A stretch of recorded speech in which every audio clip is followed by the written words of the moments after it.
அமெரிக்காவுல ட்ரம்போட தீவிர ஆதரவாளராக அறியப்படுபவர் தான் சார்லி கிர்க். இவரு வலதுசாரி ஆதரவாளர் கூட. இவருக்கு வயது 31. இவரு யூட்டா பள்ளத்தாக்கு பல்கலைக்கழகத்துல நிகழ்ச்சி ஒன்றில் பேசிக் கொண்டிருந்த போது பரிதாபமாக உயிரிழந்திருக்காரு. இந்த ஒரு சம்பவம் தான் அமெரிக்கா மட்டுமல்ல உலக நாடுகள் அனைத்திலும் மிகுந்த அதிர்ச்சியை ஏற்படுத்தியிருக்கிறது. இவரு ட்ரம்பின் தீவிர ஆதரவாளர் கூட. இந்த சூழ்நிலையில இவர் எப்படி உயிரிழந்தாரு, இதன் பின்னணியில் இருப்பது என்ன, இதற்கு என்ன காரணம் என்பதை பற்றி விரிவாக பார்ப்போம். முதல்ல யார் இந்த சார்லி கிர்ச்? அமெரிக்காவோட முன்னணி வலதுசாரி தலைவராக இருந்தார்.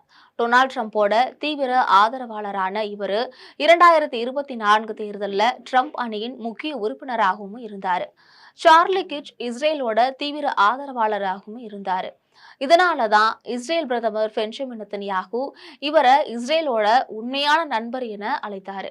மேலும் அமெரிக்காவுல சமீப காலமாகவே வன்முறை செயல்கள் அதிகரிக்க ஆரம்பிச்சிருச்சு. இதிலும் குறிப்பாக பார்த்தோம் அப்படின்னா துப்பாக்கி கலாச்சாரம் அதிகரித்து விட்டதாக பல்வேறு தரப்பினரும் கூறி வருகிறார்கள். அங்கு துப்பாக்கி வைத்திருக்க பெரிய அளவுல எந்த ஒரு கட்டுப்பாடுகளும் இதுவரைக்கும் விதிக்கப்படல. இதனால துப்பாக்கி சூடுகளும் வன்முறை சம்பவங்களும் அங்கு தொடர்ந்து அதிகரித்து வருகிறது. கடந்த ஆண்டு கூட இதுபோலதான் ட்ரம்ப் பிரச்சாரம் செய்து கொண்டிருந்த சமயத்துல அவர் மீது துப்பாக்கி சூடு சம்பவம் நடந்தது. நல்வாய்ப்பாக இந்த சம்பவத்துல அவரு உயிர் பிழைச்சாரு. துப்பாக்கி கலாச்சாரத்தை முடிவுக்கு கொண்டு வர கடுமையான கட்டுப்பாடுகள் தேவை என பல்வேறு தரப்பினரும் வலியுறுத்தி வந்தாலும் கூட அதை நடைமுறைக்கு கொண்டு வர முடியவில்லை. சரி, நடந்தது என்ன? யூட்டா வேலி பல்கலைக்கழகத்துல நடந்த நிகழ்ச்சியில சார்லி கிர்க் கலந்துகிட்டாரு.